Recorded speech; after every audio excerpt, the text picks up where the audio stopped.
Welcome to Jarrett Mazda. I'm Luke. If you've got 5 minutes, I just want to show you through some new features of the new Mazda 3.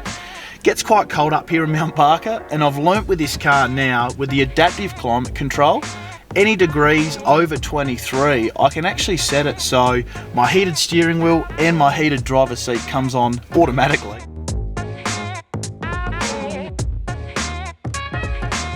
Once set up, the heated steering wheel and seats will automatically turn on once the auto control climate button is pressed and set above 23 degrees.